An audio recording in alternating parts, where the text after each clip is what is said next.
You're listening to Metal and High Heels, the official podcast from the magazine about metal, lifestyle, and entertainment. Hello, we are back again, your Metal and High Heels podcast. This is our episode number 91 already. Whew. And yeah, I'm not alone here. So my name is Steffi, and I'm here today with Pia. Hello. And I'm Kiki. Hello, everybody. Hey. Nice that you're here. And we want to talk today about our beloved and missed festivals. But not that we're missing them due to the pandemic, but how is it to be as a woman at metal festivals, as a guest, as a visitor, but also as artist? Yes. So, women in metal festivals is the topic of our episode today. And yeah, first of all, I maybe just want to ask you, how do you feel as women on a metal festival? Because yeah, if if we're honest, they're just always more men than women, so it's not like equal 50-50%, but more like well, I would say 70 or 80 to 30-20% men and women. And do you ever like feel it or mention it, or do you remember a situation where it's, well, maybe not important, but you just feel it? Kiki, do you want to start? I do think I felt it, and I have noticed it. Just walking around the festival grounds and seeing how I'm not seeing as many women as there are men. I'm thinking right now of big festivals like Wacken and Hellfest, and I think there is that is noticeable there for sure. I don't want to go into my personal feelings about that yet, but just stating the facts. In my experience to the festivals that I have been going to in the past, many years. I do think that is a reality. I do think that it has also changed with time. But I'm right now struggling to find punctual examples. This pandemic feels like ages.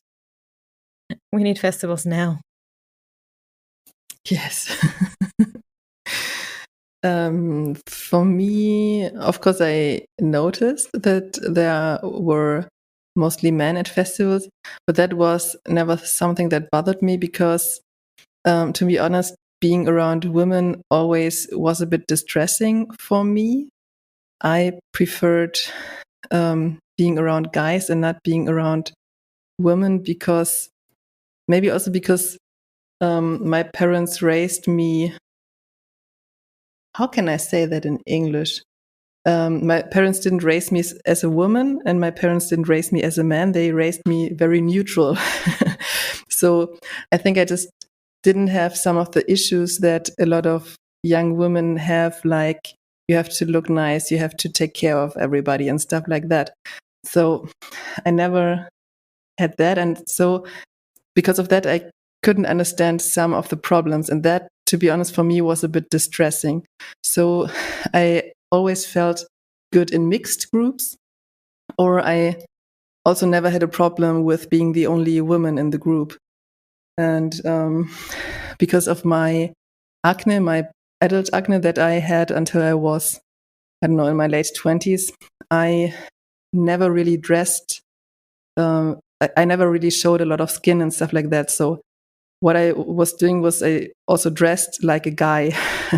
I remember situations where I entered the festival ground and I was wearing sunglasses and I wore a cowboy hat and army trousers and a white shirt. And normally in the front, there are the security men who control you. And as a woman, you pass them, and then there are some women who control you. And it happened to me sometimes that the guys started to control if I carry weapons or stuff like that because they didn't recognize that I'm a woman. So, yes, I noticed it, but for me, it was more a benefit than a problem. How was it for you, Steffi? It never felt for me as a problem neither. It's more like, yeah, of course I noticed it. I feel very comfortable if I'm just surrounded by guys, with guys, because mostly I can just interact with them in a very relaxed way. And so it's pretty cool. And we can drink beer and yeah, that's it. Yeah. And on the other hand, then if I meet women on festivals, mostly I can also with them interact very fast, and it's more like, yeah, like instant friendly, you know, like, oh, Yeah. we are allies. You have a connection. Yes, Yes. exactly. We're allies. We are both women here on the festival ground. That's nice. And so that's can also be just kind of a positive effect. And hey, let's remember we also met at a festival. True story. Yeah. So kind of connecting. Yeah, it's for me. It was not like a problem. Of course, I mentioned somehow that the guys are a little bit flirty, but I don't think that has anything to do with the how many men and women are there. I don't think that that is the reason why they start flirting. I think that's more just like alcohol and festival mood stuff, and yeah. And most of them are, yeah, I'm quite positive about it because most of them are also kind of very respectful, and it's more like, "Who? You're a girl. You're here. You're listening to metal. Whoa!" And so they treat you mostly. That's just my personal experience in a quite respectful in a quite respectful way. Yeah. So I'm also totally fine with it, and yeah. On the other hand, it was just never different, and that is just how. So I never went to, or just more than one day to a festival which is not metal. So you can also say somehow I don't know it another way. If I'm having more than one day, more than an afternoon at festival ground, then I'm surrounded with more women. So no comparison somehow. What do you think about these girls only camping areas? For example, Nova Rock has one camping area, and it's only allowed for you as a woman to camp there, and yeah, no men have access to that area, so they're just women. I think it's a good thing that exists because it's a safe space, and especially when you're very young, so you can go to a festival at a very young age with 16, 17, I don't know. And when you're in a group with only women of that age, then you're an easy target. And in the episode that we did with the two women of Nuclear Blast, we already said that 10% of the people are assholes, and that also. That's also the case at a metal festival. There will be 10% assholes. And yeah, if you are there at your first festival only with your female friends, something might happen to you. And so I think it's a good way, or if I would have, my first festival would have been at a young age and I would have gone there with a female friend, then I would have preferred to camp at a girls only camping ground, because you're protected there. You can go there whenever you want, and okay, nobody can follow me here. And even if someone tries to get close to you at the festival ground or something, you always know that there is a place where you can go to and where you can't be followed by them. So I think it's a very good thing that something like that exists. Yes, I agree. I'm also thinking that a lot of the festivals we've gone to, we've kind of had that, or at least there were at least a few where we stayed at the I don't know, VIP camping or press camping base, and that already felt very safe. I'm also thinking that that might be marketed, is not the best word, but towards women or female identifying people who are going to the festival alone and don't have that kind of safe space that a group provides, because that is also what makes us feel safe, right? Having a crowd with which one hangs out at. I remember the first time I went to Wacken 10 years ago. I went there alone, but found my friends there. They had already, it was a very spontaneous thing on my part. I had a group of friends who had already been there for like 2 days or something. And on the Thursday of the festival, I just went there, and just finding them at night already was like, okay, if I don't find them quickly, I'm going to start to get nervous. And I mean, of course, we've said this before, metalheads are friendly, and it was all right. I didn't feel as in danger as I would feel in, I don't know, at a club alone, or, I come from a dangerous city. I know what to, what it feels like. But still, that kind of walking through these kilometers of camping grounds with people that had already been drinking and were loud, etc., were partying. It did feel a little bit. I would have felt maybe safer if I knew, okay, this is my safe space. I'm protected right now, even if I'm not surrounded by people I know.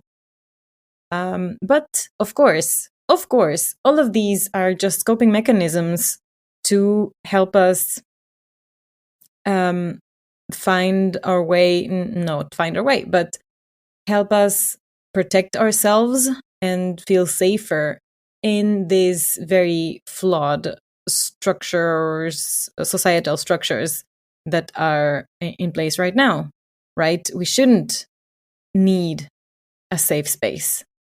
We shouldn't need, all of the coping mechanisms that women have invented over the ages, right? The whole "text me when you're home" message, the whole we go to the toilet in twos, and we keep an eye on each other's drinks when we're out partying, and all of that kind of thing, right? We should all be just free to enjoy ourselves without having to take all of these extra safety measures. We shouldn't need a women's camping. That's true.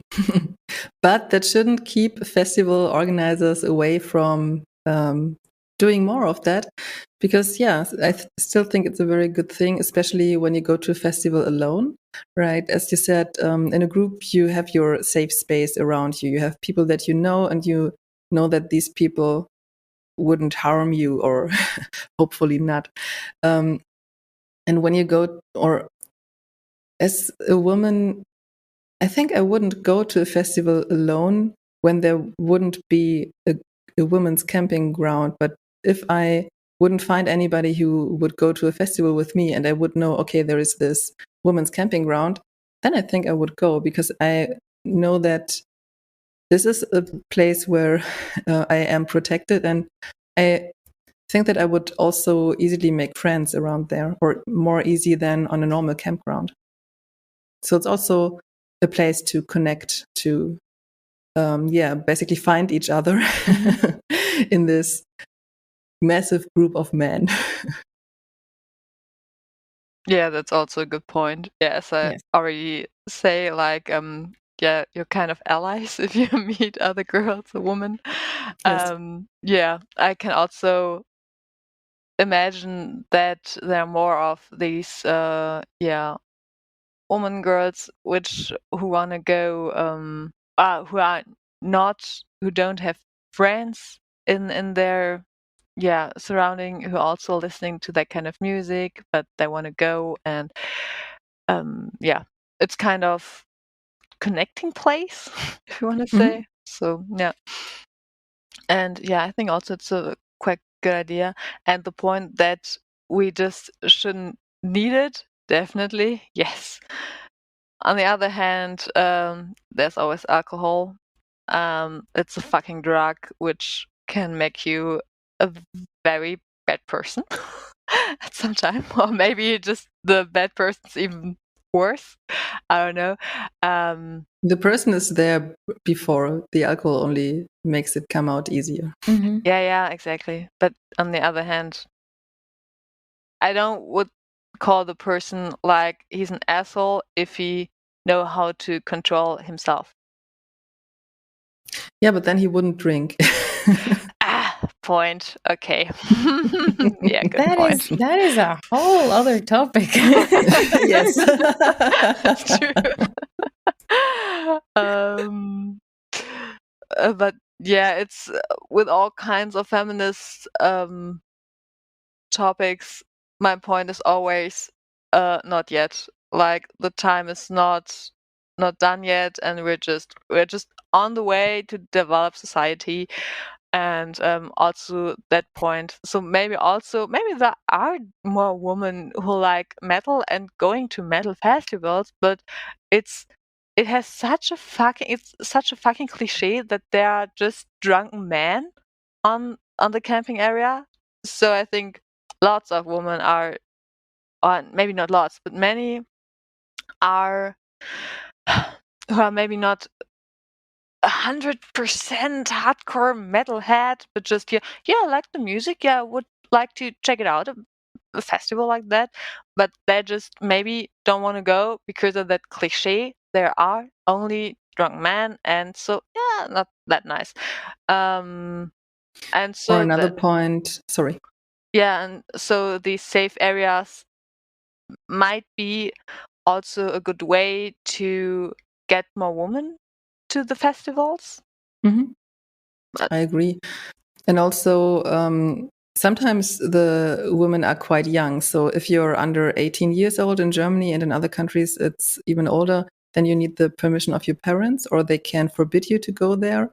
And if you are in that age where your parents can forbid you to go there, and you know there is this women's camping area, then your parents might allow you at an earlier age to go there, because they know, okay, there is this safe space. My daughter is not sleeping on a very, very huge camping ground with so many drunken men, or next to so many drunken men.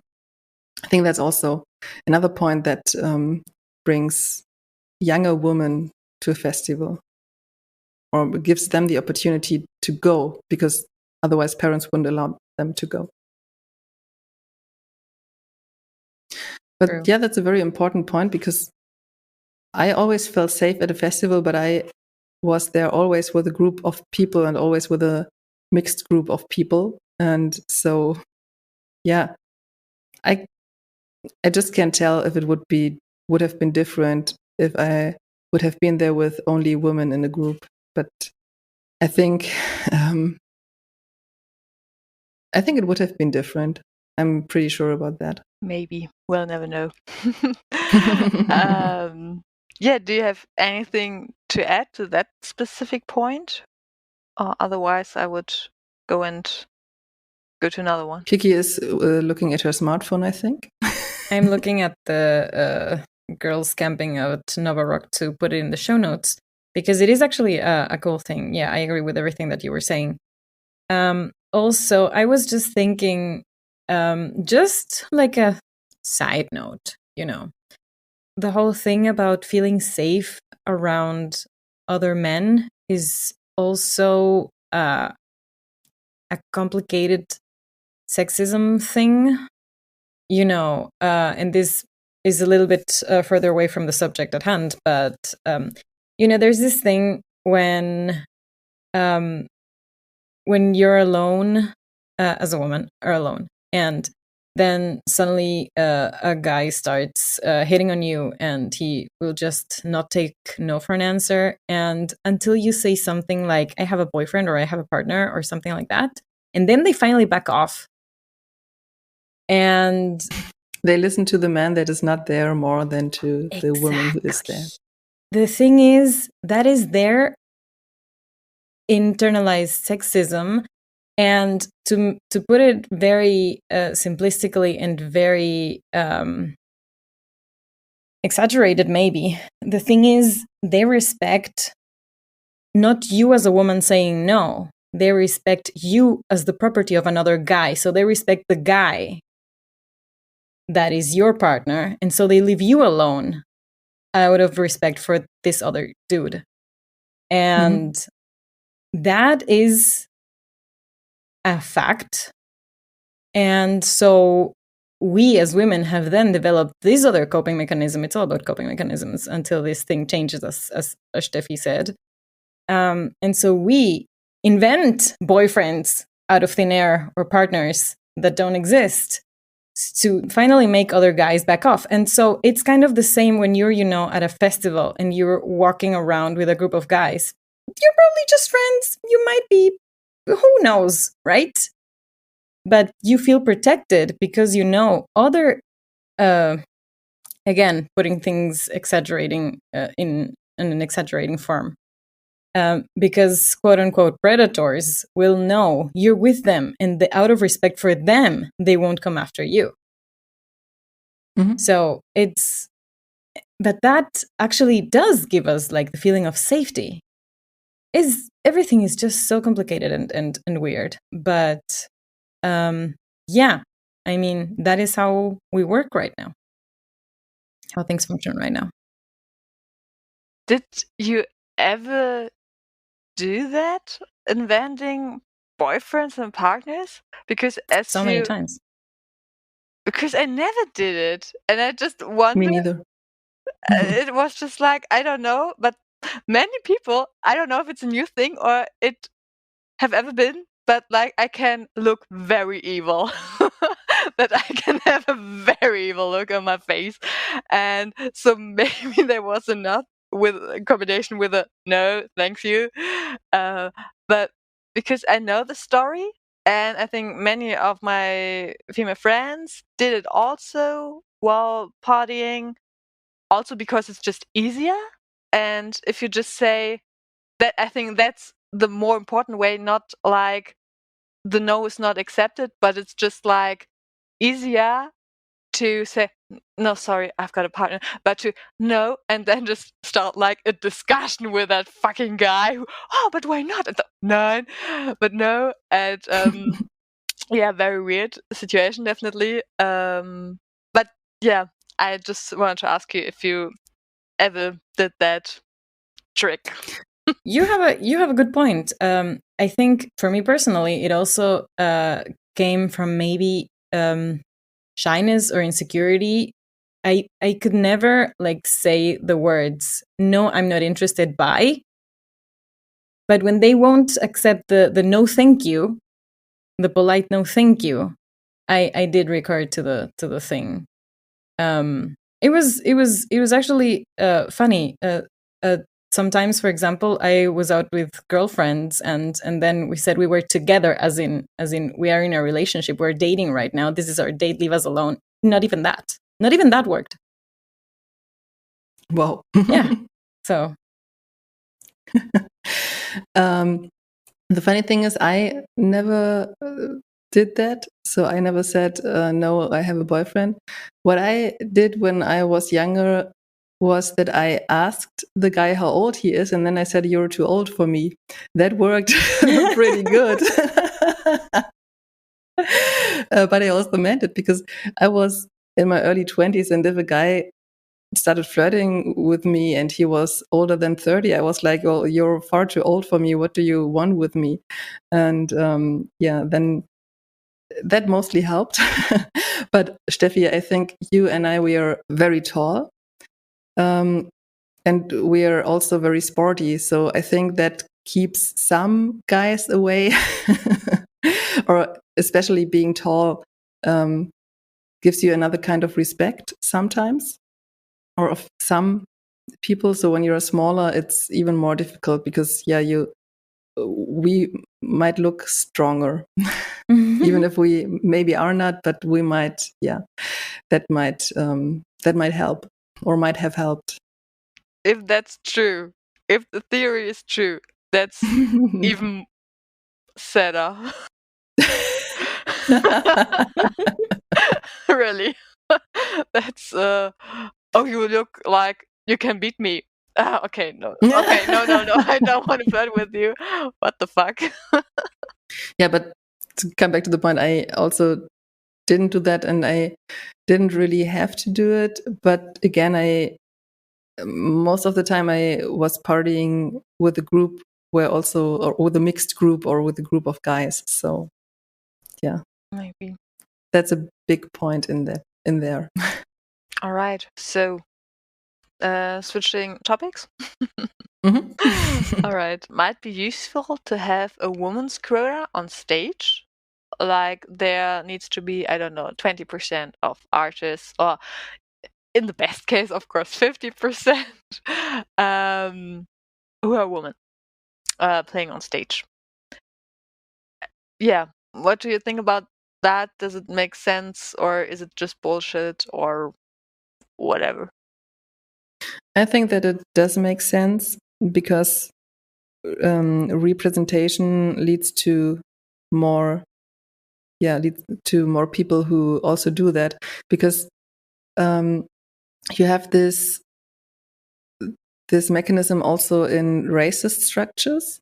So for example, I read about a story about a black kid who went to the USA with his father for holidays, and there he saw black policeman, and he asked his father, "Oh, I can be a policeman?" And he was like, "Yeah, why not? Yeah, because I never saw a black policeman in my home country." So this mechanism is so strong, and most of the time we don't even realize this because it's so internalized, and we learned that from the very beginning of our lives. And because of that, representation is so important, and that's also when it comes to jobs, also to leading positions in jobs. I do think we need a quote for that.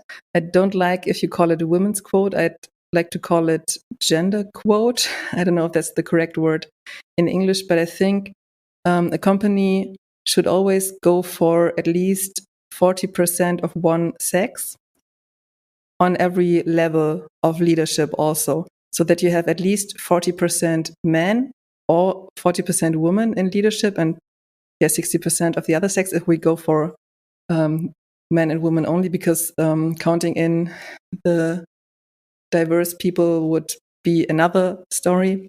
But yeah, without wanting to trigger someone, if I go for the binary system, then I'd say you need at least 40% of one, and then you can have 60% of the other in every position, in the low positions and also in the big positions.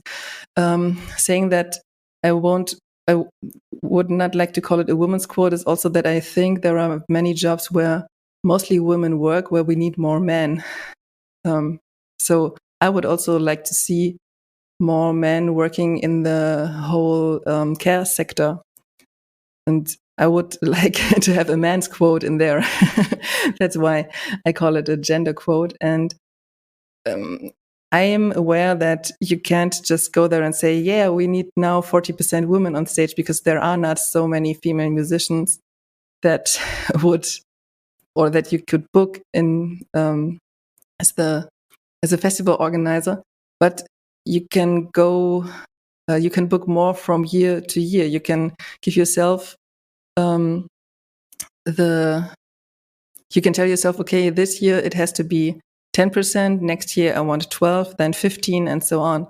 And from this representation, there will be more women who say, oh, I can also play the guitar, I can also play the drums, and I can be in a band and play there on stage. But as a young woman, if you never see a woman on stage, you automatically think, okay, that's not my business. I can be here as a fan, but I can't be there on stage. The same, we shouldn't only look at who's on stage, but also who works in the background. And that's also something that would lead to more women being musicians if there would be more female technicians and more female stagehands and stuff like that. So if there would be also more women in the background. Yeah, I one at a point which is not straight in the line, but as you said, I can be here as a fan. I just remember a very weird situation. That was maybe one of my weirdest situation, which are kind of sexism. I was at a kind of small concert, in a club, a local metal band. It's just nothing big.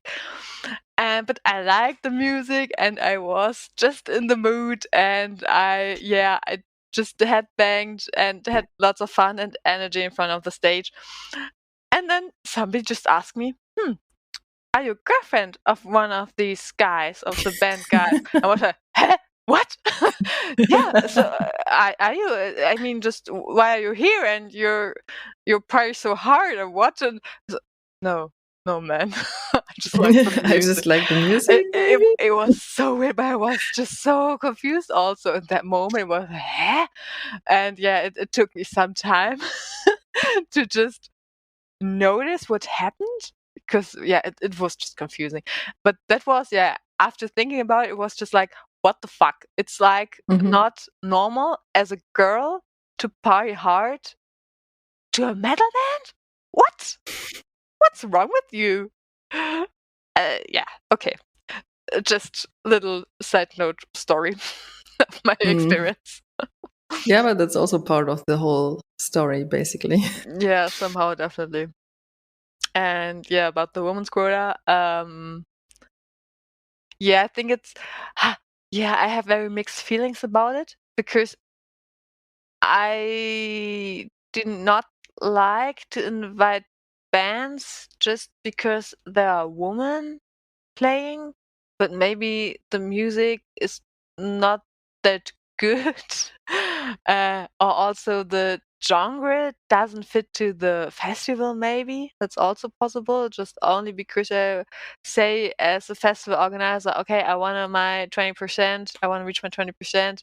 I also will invite that hard rock band with a woman on microphone or whatever at the guitar, but it just doesn't fit in the lineup at all. That is, that's a point where for me it's just no, that doesn't make any sense. But that's another part of the problem. When you think about hiring a woman, then there is very often the sentence, when she's good enough. You would never say that when talking about men. When you think about hiring a man for a job, you never say, oh, when he's good enough, yeah, why not? But if he's not good enough, no. But that's always the standard. So why do people always have to say this only when it comes to women? That's a very, very big problem. Yes, but no. I think I sound like more old school than I am, but well, don't mind for the discussion. But you were also thinking about genres, right? Yeah, exactly. So that genre point, that it just doesn't fit in the lineup would be a point for me. And the point of woman needs to be good.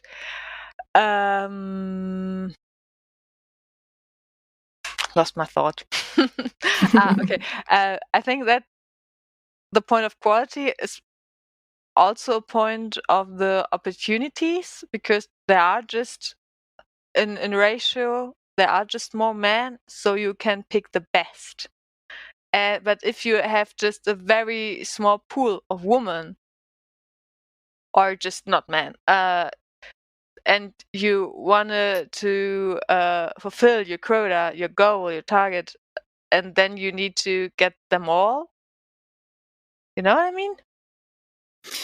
A bit, but I also think you just have to try harder to find a band with a woman in it in your specific genre. So I also think it's not a good idea to say, "Oh, I invite a band from a genre that doesn't fit to my festival at all just because there is a woman in it." But why just not invite a band that is maybe not so famous, but in this genre and with a woman? Why not? Yeah, I didn't thought about how famous they are, about the fame of the band, or how many fans they already have. But more like, I don't know, maybe it's just a bullshit example. But the festival organizer just noticed in the neighborhood town there is a metal band and there's a woman playing guitars. And so he asked them because he want to have the woman on stage. That's definitely your point of, yeah, just try it harder, guy. Because and I also need to add, of course, that band from the neighbor town is not that good. But yeah, I have just mixed feelings. I think that's a question you need to ask a festival organizer, how hard it might be, but also how they just pick their lineup, the bands playing at festival. Do they just have any criteria for choosing them, or is it about the fan base, how big the fan base is? So yeah, more visitors might come to the festival, of course, buying tickets. Is it about the genre? Is it about the music quality? Is it about personal taste? I don't know. Might be interesting to listen to that from the festival organizers themselves. While we're on the subject of being good for a girl, that is an amazing podcast by Courtney LaPlante from Spirit Box. The podcast is called Good for a Girl, and the interviews with these women in the music industry are really, really interesting, and they go through a lot of these topics. So check that out. I will post the link in the show notes, which, as always, you can find at metal-and-highheels.com/podcast 91 for this episode specifically. And while we were talking, I've been looking for this for one article that I can link to for a while, but a few weeks ago there was this whole thing about Rock am Ring, this huge German festival, announcing their lineup for 2022 now, so for next year. And out of the lineup contained 107 musicians or acts, and 7 of those were included female musicians. And that is just really, really mind-blowing. Mind-blowingly bad. And after there was a huge backlash about that on social media, they released a statement saying that what you just said, that there are just not enough women. And then in response to that, these German movement composed of several different institutions and or partners, but especially She Said So. And She Said So defines themselves as a community of women and gender minorities in the music industry, a global community of women and gender minorities in the music industry. And there is Key Change EU. Key Change is an initiative born, I think, from the German Reeperbahn Festival. My pronunciation is all over the place. Reeperbahn Festival. Anyway, so this, I think it's like electronic and pop music that festival is actually all about, but in Hamburg. But anyway, they are working together with the European Union and with several foundations, and they brought out this key change movement. And I want to read to you a little bit. So the Key Change Pledge. So the response to the Rock am Ring statement was, here are all of these bands that you could include in your lineup, which have female musicians and other gender identities. And also, it would be great if you signed our pledge. And the pledge says the following. The Key Change Pledge has already had a huge impact on the music industry. It offers an effective tool and tailored support to increase representation throughout the music world. Festival venues, promoters, booking agents, record labels, companies, organizations, education institutes, broadcasters. We encourage everyone to take the Key Change Pledge and work with us towards gender-balanced music industry.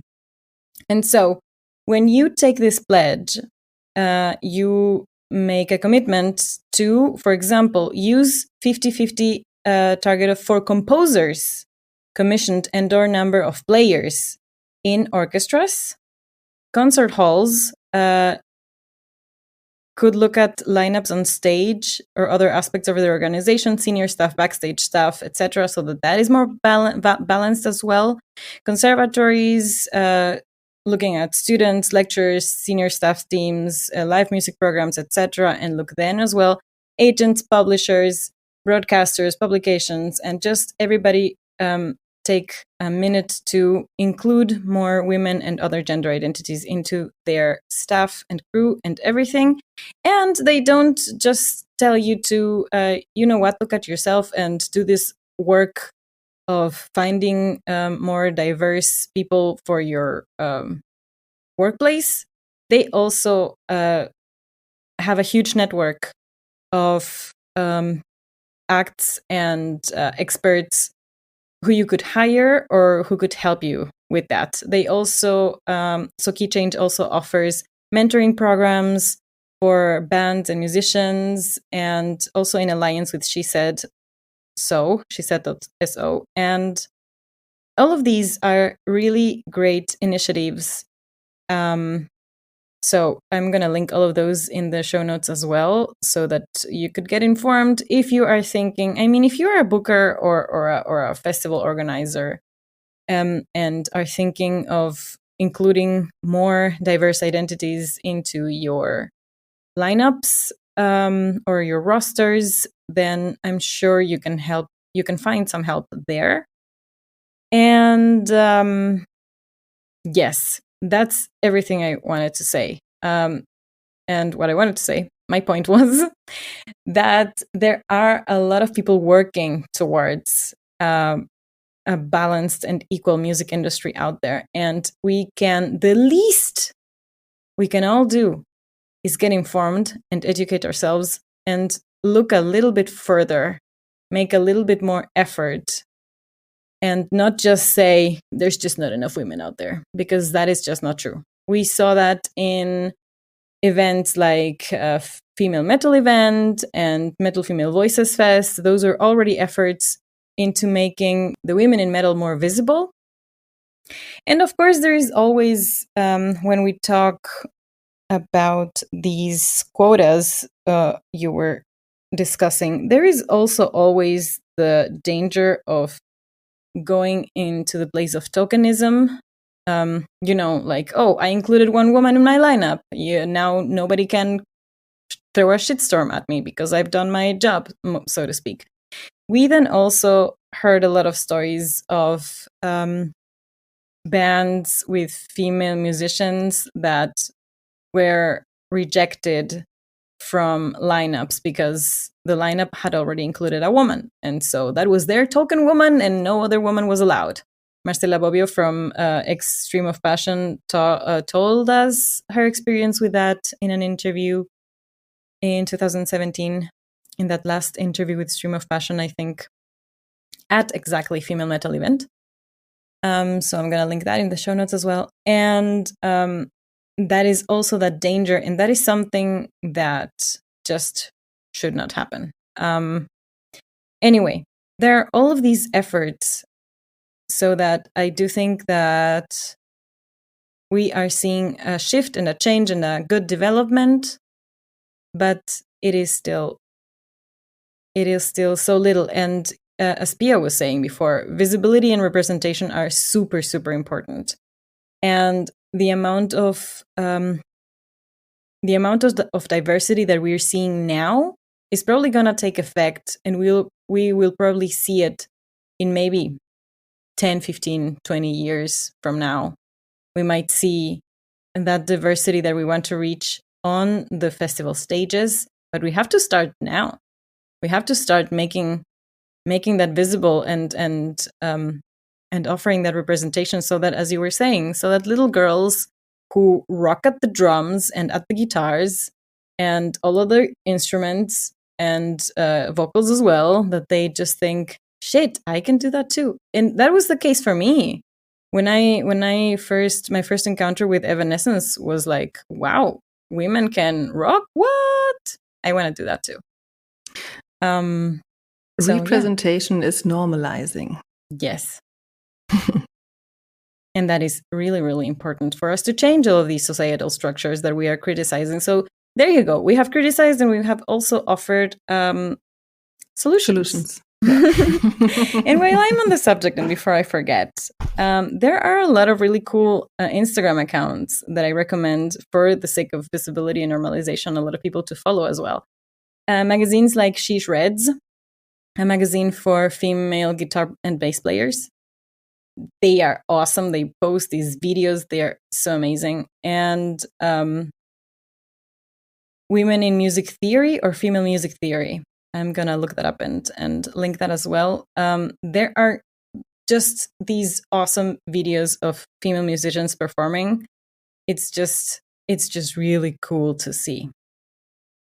And another thing, people out there, what you can do to normalize women in metal, female musicians, is when someone asks you to name some good guitar players, don't say, well, there is this guy, this guy, this guy. And there are also some women, this, and that. Just mix them. Just say there's this guy, this woman, this man, this woman. Like make it equal.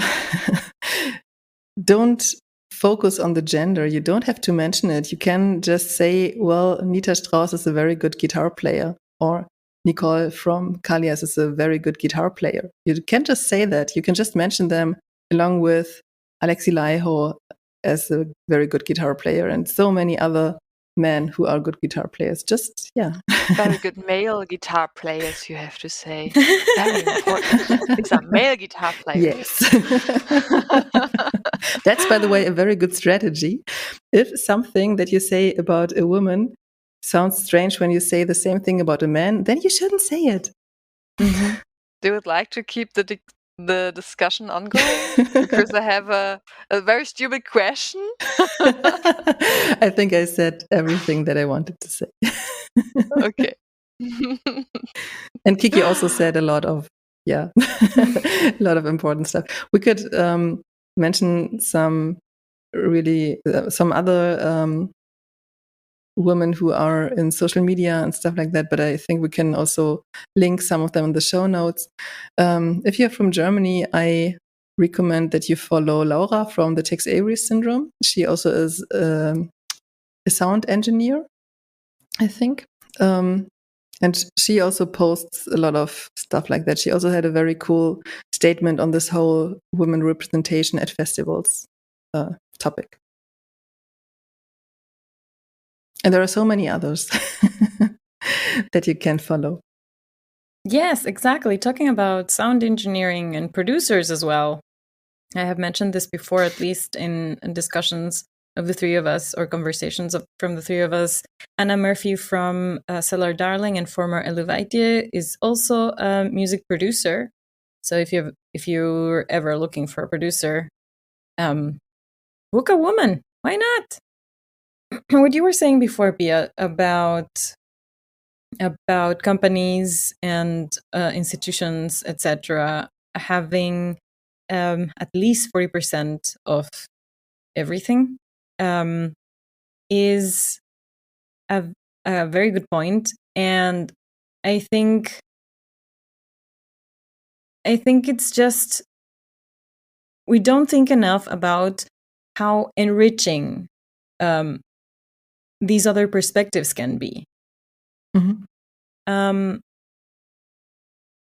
Because when we talk about male-dominated fields, like also, for example, software programming or the automobile industry and all of that sort, there is this book from the author. The author's name is Caroline. I'm forgetting her last name, but I will link that in the show notes because I know my brother read her book recently. And she talks about she writes about all of the things, and there are a lot of viral videos from her out there as well. All of the technology that has been developed by men and inadvertently also for men. And so then female bodies are just, they can't really use them as well, or they don't benefit as much, right? Like the seatbelt in your car is actually designed, even the dummies that they use for the crash testing, they are made in, they are made like male bodies. And so even, driving or being driven in a car is a little bit more dangerous for people with female bodies. And that's the same with music instruments, which is something I look forward to discussing maybe in the podcast in the future with a person a guest that I've already contacted, and all of those things. And so also software developing and all of these things that are being made mainly by men. If your target audience is also female identifying or female bodied, then you should have female identifying and female bodied persons in your team so that they can tell you which problems they could encounter while using your product. So just in a very capitalistic perspective, you and your company benefit a lot by making your teams diverse and integrating all of these different perspectives into your product development. And yeah, so it's not only just integration for the sake of integration or diversity, but it's also because we can all benefit from our different stories and our different perspectives. And yeah, the world is just so much better when we all get heard. So now let's hear Steffi's stupid question. So, yeah, okay. I'm surprised that you still want it. Well, I just thought about if there are, like, you mentioned, Kiki, that the token effect for women, like I want to have one woman in my band and then I'm fine. Or especially about these that hated topic like female fronted band. Somehow it feels like the band, the guys in the background are kind of invisible. It's just like everybody's focused on the woman, especially if she's singing. I think it's not so hard if they're playing instruments like keys, guitars, drums, whatever.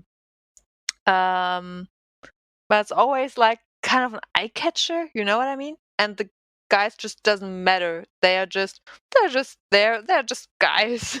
Nobody cares about them. Isn't it kind of unfair for men if the women are so much more in focus on an individual level? Not, of course, not in a whole because of the ratio. We already talked about that, but on that individual level, that it's harder for men getting like a personality on stage as it is for women. I don't think so. First of all, talking about fairness, well, maybe you get recognized more easily as a woman in a band than as a man in a band, but you have so many other benefits from being a man in the world that doesn't count a lot. And if you want this attention as a man in a band, you can get a very colorful hair, you can wear a dress, you can, I don't know, you can do something to be more visible. That's not so difficult. But as a woman, the important thing is you can't hide. You are always in the focus because you're the exotic part of the band. And maybe you remember that we watched a video in Kiki's stream by the band Windrunner. And that's a band from Vietnam. So all of the band members were Asian. But the drummer looked white, or he was white. I don't know which nationality he has. And then you asked, do we see the drummer a lot? Do they show the drummer a lot in this video? I was like, I don't know. I didn't pay attention to that, but maybe we just recognize him because he looks so outstanding from the others. So I think it's just because it's something that we don't expect to see. And that's why we focus more on the part that doesn't fit in the group, quote unquote, unfit, the part that is different from the others. And yeah, to come to a conclusion, for me, I would prefer to be able to hide and to be able to wear a dress, color my hair and everything like that if I want to have the attention. But if I can also choose to not having the attention, but as a woman or as the only woman in a band or as the only female only band at a festival, you don't have the opportunity to hide. You will always be in focus. Yes, I agree with that. I also want to add 3 things. Before I forget, I'm going to name them. One thing is the role of the vocalist being so much front and center. The other thing is women being scrutinized so differently than men. And the other thing is that we all have different personalities and should be able to show them. Okay. So the thing about, love-hate relationship with this term, but female-fronted, right? So vocalists have always been the center of attention. Why? That is a whole different question. That is a whole different discussion. But the moment when you have a woman and it's rare, you can have it in different ways, right? You can use it to your advantage and market yourself as a female-fronted band because that's, or it used to be, such a rarity, such a special and exotic thing, as Pia was saying, and you could use it to your advantage, right? Or and that connects to my next point. Or it will be mostly for them, for the artists themselves, it will be a burden extra to carry, right? Not only do you have to be the face of the band, but you are also being looked behind a microscope. As we were talking about in our episode with Leonie and Tiff from Nuclear Blast. And this quote was just so great to put out there on the visualizer and on the cover art for the podcast, right? Nobody cares about the figure or nobody cares how much the singer weighs. Yes. Nobody cares how a male singer looks. What outfit are they wearing? Are they showing skin? Do they have nice abs? I don't know. Men are not sexualized that way. Men are not scrutinized that way. When we were talking to Charlie Rolfe as well about how she loves to wear dresses but wouldn't do that on stage because she feels looked at differently. And that is not only because she's the singer, but also because she's a woman. So there are all of these different aspects to your question that we would have to unpack. And then the other thing is about the personality, and what Pia was also saying about being the only one in the band. That is also a big factor, right? If we think about even back in the 90s, bands like Kitty, bands like Girl School, bands like Burning Witches nowadays, all girl bands. They may use their womanhood as an advantage and go the sex sells route. And if it's their decision and their choice, more power to them. Or they will just be able to blend into one another and maybe have a unified style or look, whatever that means, and just put it out there. I remember Kitty being this raw and aggressive and strong unity, but then they were all equal. Nobody was super special. Yes, the vocalist was super special. Again, the vocalist always has this special role, but that is another topic. So I don't think it's unfair. I do agree with Pia. We are all different while we all being the same, right? We're all human beings, but we're all human beings with different personalities, different interests, different tastes, different favorite colors, different everything, right? So if you want to stand out by dyeing your hair purple, which has been my plan for so long, then you should just be able to live your own truth. And if you want to blend in and don't want to stand out, and that makes you comfortable and that makes you happy, that's also your choice. And I'm also talking about choices as if we were living in this utopic world where we are all just, free to forget all of these coping mechanisms we were talking about in the beginning of the episode about in how we behave on festivals and stuff like that. But that's all very complicated. It's all about privileges and things as well. And my point was, I don't think it's unfair. No. How I guess it's a stupid question, but good for discussion. Yeah, definitely. It was not a stupid question. Look at how much we got to, think about and analyze. Yeah, I know. It was just a question to start that discussion and analyzing thing.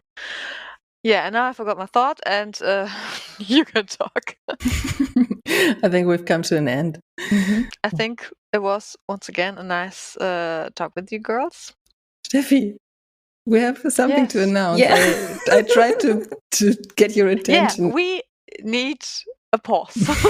We want to take a break for the summer, to getting some new energy and finding a little bit more input on all our episodes, generating content, so to speak, and just lay back, enjoying summer, hopefully a little bit more free of COVID than the last one. We will see.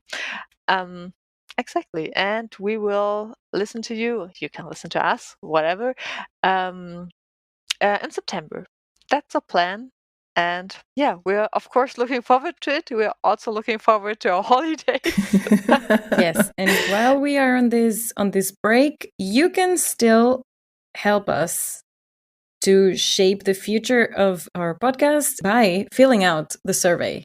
By filling out the survey that we made for all of you, we want to hear all of your thoughts, what you like, what you don't like about our podcast, and this would help us a lot to decide what we will be doing next and how to make this more enjoyable podcast for all of you and for us as well. And yes, Steffi was saying we will be enjoying a little bit of a time off, and we will come back refreshed and with more power and with a lot of more topics to discuss here. That's the plan. So thank you for listening. As you already noticed, this is episode number 91. So there are a lot of other episodes that you can listen to in this break, or you can re-listen to in the break. Yeah, we had a lot of interesting discussions, interview guests and everything in the past. So I'd be happy to be able to talk to you, to make you able to listen to me again in September. And until then, have a great summer. For today, that's it.